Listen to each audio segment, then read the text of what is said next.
wonder how long it's been since anyone was back there.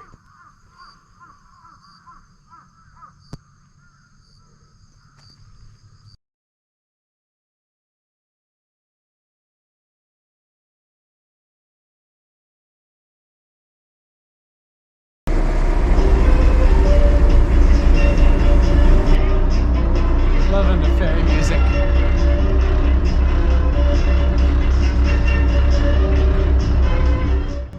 Hello everyone, welcome back to the World Strider channel. I'm Dylan, and this is where we talk about Japan, history, culture, the outdoors, and really just any way that you can get outside and improve your quality of life.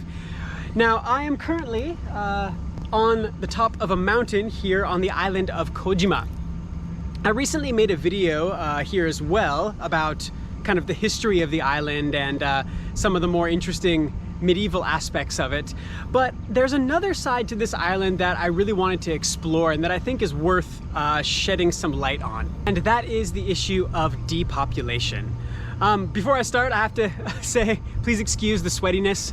It is still the tail end of summer and the humidity is off the charts up here still. But anyways, Japan has a population problem. There's no way of getting around it. Years of declining birth rates and a rapidly aging population have created a pretty difficult situation for Japan as a nation. That's really only set to get worse. I think I have to be honest about that. And a related issue, one that only serves to compound the problem, is the tendency among young people over the past few generations to abandon the country lifestyle of their forebears and converge on the major metropolitan centers of Japan. And nowhere is this more evident than on the thousands of islands that dot the seas in and around Japan. This is a trend that has turned once thriving communities into crumbling, deserted ghost towns with no future prospects of rejuvenation on the horizon. Let me show you what I mean.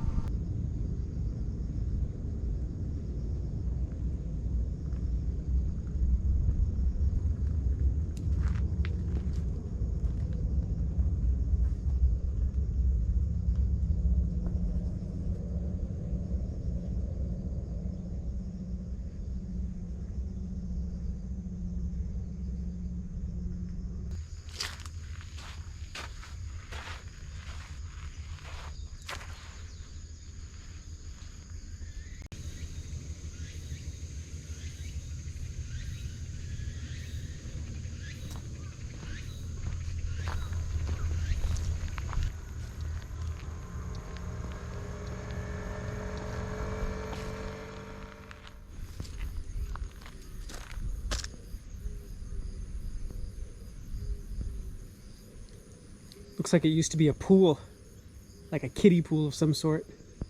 Sinks, showers. But long gone are those days.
So you might be asking yourself, well, why is this such an acute problem on islands specifically?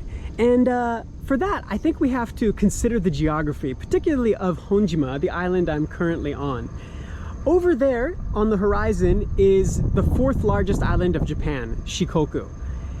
Across this bridge, the Seto Ohashi Bridge, is the mainland. That's Honshu, the huge island that has the big centers like Kyoto, Tokyo, etc. And in between are these islands here. These are called the Shiwaku Islands, for reference. Now, there was a time before the bridge's construction when the only way out to these islands was by boat or ferry. So in addition to more commercial sorts of shipping and seafaring, such as the ship, the more modern sort that you see below, there were hundreds of different ferries crisscrossing these seas in between all these islands. But once the bridge was constructed, it resulted in a cutting back on the number of ferry lines and transportation options to each of these islands.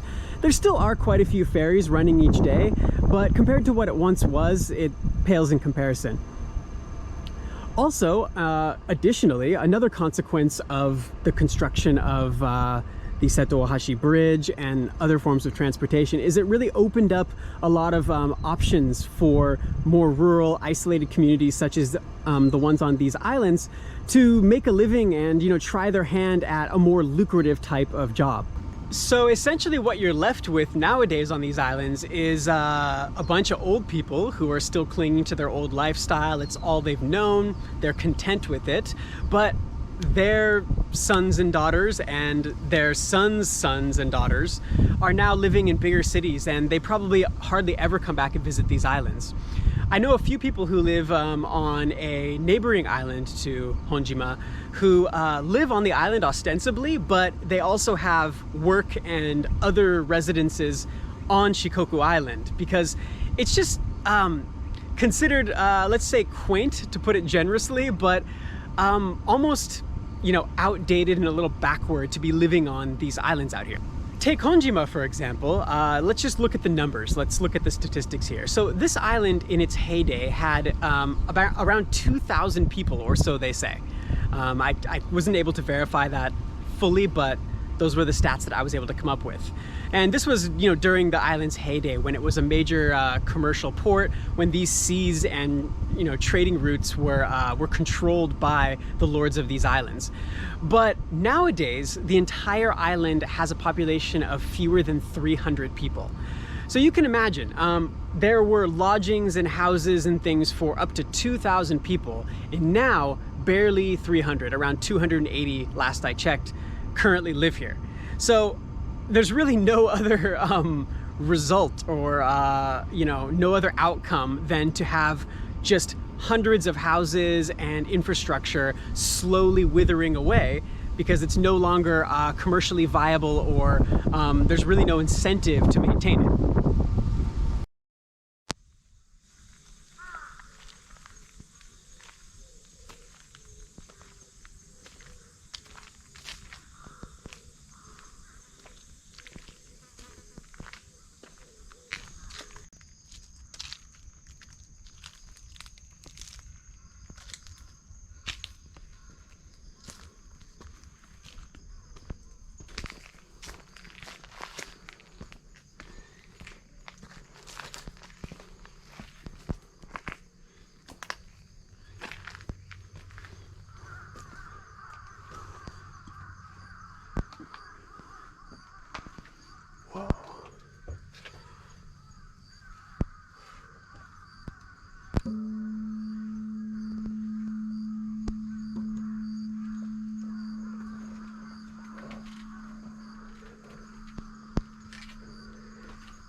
I wonder how long it's been since anyone was back there.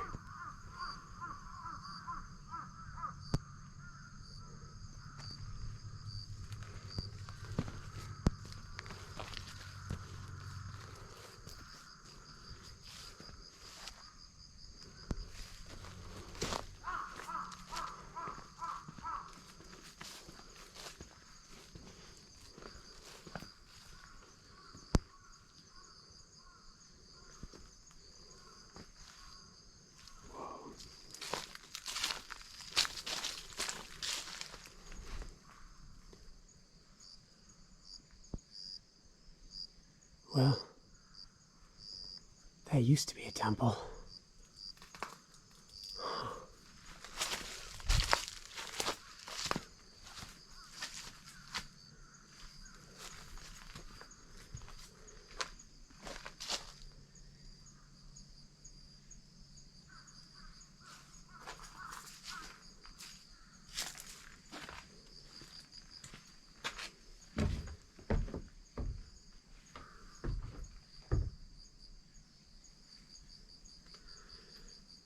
golden idol back there.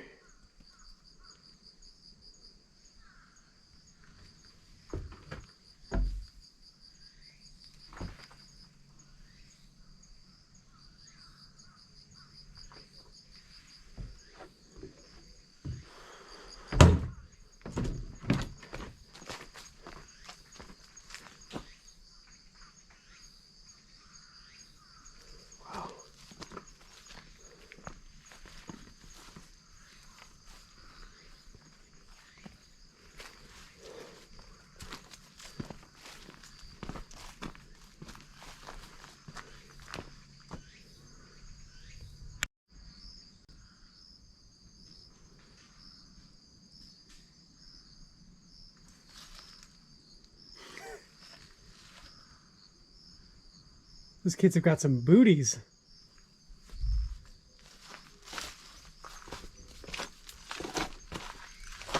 So a good question to ask is really, what can be done about it?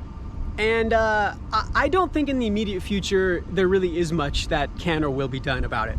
However, my aforementioned friend who lives on a nearby island, which is even more deserted, and the population is even more aging than this one, because this is still, it's considered a place of historical interest, so you get some tourists out here.